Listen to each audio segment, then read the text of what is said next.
Welcome to Week 6 of the CharlottePreps.tv High School Football Report powered by Ortho Carolina. I'm Trip Rokes, and I'm here with my partner Tim Winters today. We're going to take a look back at last week's action, take a look ahead at next week's actions, and reveal our version of the Ortho 8, the rankings of the top 8 teams in the Union County and Mecklenburg County area. Tim, why don't you tell us about that big game that happened up at Mallard Creek with a team from Maryland coming down? Yeah, Coach Mike Palmieri, Mallard Creek's head coach, always looking to challenge this team before conference play, scheduling the second out-of-state game this year. 2 weeks ago, it was a game at South Carolina Burns High School, and this past Friday night, they hosted the number 4 ranked McDonogh High School out of the Baltimore area in Maryland. The tough test this week, albeit not Palmieri's choosing, that Creek would be without the services of several starters due to injury. McDonogh jumped out first, scoring on this 37-yard run. The Eagles were up 7-0. Mallard Creek responded with their own touchdown, scoring on their first possession. That's Larry Matkins at quarterback in for the injured James Smith, scoring on this 13-yard touchdown run. We're tied at 7. That score held until halftime. Mallard Creek broke the tie late in the third quarter. That's Matkins hitting Thaddeus Moss in the back of the corner of the end zone. A great leaping catch. Mavs up 14-7, and they didn't look back. Mallard Creek had pay dirt 2 more times, including this 60-yard touchdown run by Ryan Jones. The 4th of the night, Mallard Creek defeats McDonogh 28-7.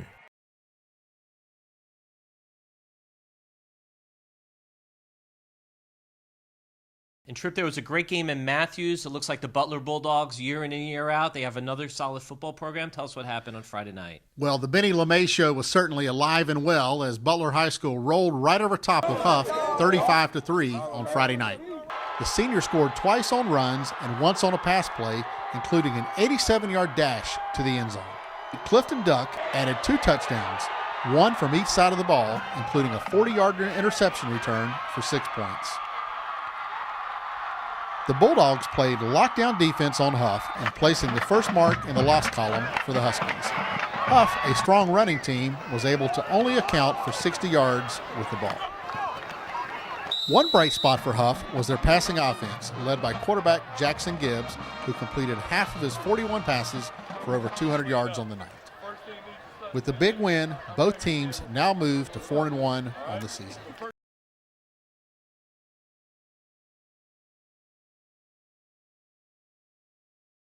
Tim, I know you were out checking out all the action in Union County on Friday night. Why don't you give us a wrap-up of what happened just south of the county line? Yeah, some big games in Union County on Friday night, and the 2A Monroe Redhawks continue their winning streak, taking down their 4th 3A team of the year, beating Anson at home 35-7. Monroe, number 5 in our Ortho 8 ranking. They are now 5-0 on the season. The Weddington Warriors bounced back after their tough 3-overtime loss to Monroe the previous week. They put a thumping on Parkwood, 48-6. The Warriors now move to 4-1 on the season. 2A Forest Hills also making some noise in the county, a member of the Rocky River Conference along with the Monroe Redhawks. They are also putting a beating on 3A teams, winning their 4th game of the year. 3 of their 4 wins have come against 3A teams this past Friday night, upsetting the Cuthbertson Cavaliers 24-17 at home. Cuthbertson was without Austin Kendall, losing him in the second quarter of that game with a back injury, but Forest Hills executing well on both sides of the ball. They hang on for that big victory at home, 24-17. And Trip, I guess one of the more surprising teams of the year in this area, North Meck hosting Rocky River. Oh, for sure. Don't look now, but the North Meck High School Vikings are sporting a 4-1 record following their 27-23 win over Rocky River. The game was tight as each team found a way to move the football and score points after a back-and-forth battle. Rocky River took a 23-20 lead with just over 1 minute to go. After North Meck returned the kick to a great field position, they battled their way down to the 1-yard line with only 3 seconds left to play. The coaching staff debated whether to kick for a tie or go for the win, before the quarterback Kendrick Coles took the ball in from the final touchdown of the game. The game-deciding touchdown led North Meck to a 4-1 record to open the season and renewed school spirit on the Vikings campus. It's time now to unveil the Ortho 8, our rankings of the top 8 teams in the Mecklenburg and Union County areas. Tim, it looks like we're going to have another new number 1 and probably a new team coming in at number 8. Why don't you reveal the top 8 teams in the area? Yeah, a few new entries into the Ortho 8 this week. Number 8, North Mech, the Vikings, really with an impressive start to their season, coming in number 8 with a 4-1 record. Coming in at number 7, the Weddington Warriors at 4-1. Number 6, South Mech, they had the week off. They are 4-0. The Monroe Redhawks staying at number 5 with that 5-0 record. The Butler Bulldogs, number 4 with that 4-1 record. The Vance Cougars, number 3, also at 4-1. And Mallard Creek takes the top spot again with that 4-1 record with their recent win over McDonogh High School. Tim, it's time now for us to look ahead at games coming up this weekend. And here at the end, we're also going to look ahead at some teams we feel may contend for a state title. Probably the biggest game in the area coming up is that North Mech A.L. Brown matchup on Friday night.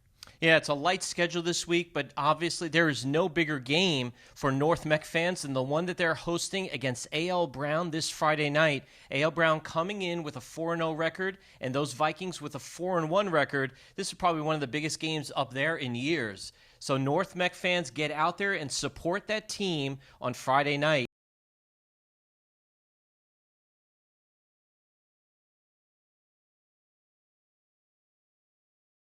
And then we go down to the South Park area where Myers Park will host Rocky River. Myers Park at 3-2. Rocky River Ravens struggling this season at 1-4. And then Tripp, you have a game. Olympic Trojans right now 2-2 on the season. Tell us about their matchup. Really, it's important for both teams, Olympic and Providence. Both of these teams need a win and need a win badly. They've struggled a little bit this season, haven't quite lived up to the expectations they had at the start of the season. So let's see what happens when Providence travels over to Olympic on Friday night. Well, Tim, this is really the first big week for conference play. So why don't you and I take a look now with 5 weeks out of the way. Who are the teams in the Union County area that you think could contend for a Final Four or a championship game appearance this year? Yeah, well, obviously, I think it's not going to surprise anyone. The Monroe Redhawks right now at 5-0, easily one of the top 2A teams in the state.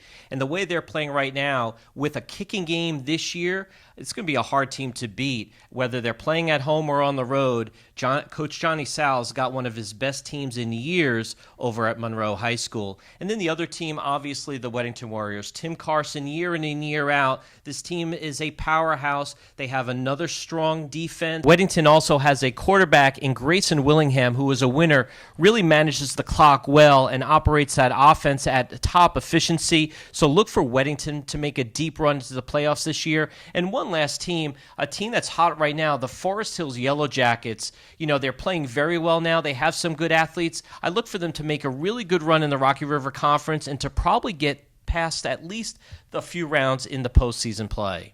So that wraps up the Union County area for postseason play, and obviously we know some of the best teams in the state reside in Mecklenburg County. Tell us what you see there, Tripp. Well, you obviously have to start with Mallard Creek, and they'll be contending for a state title.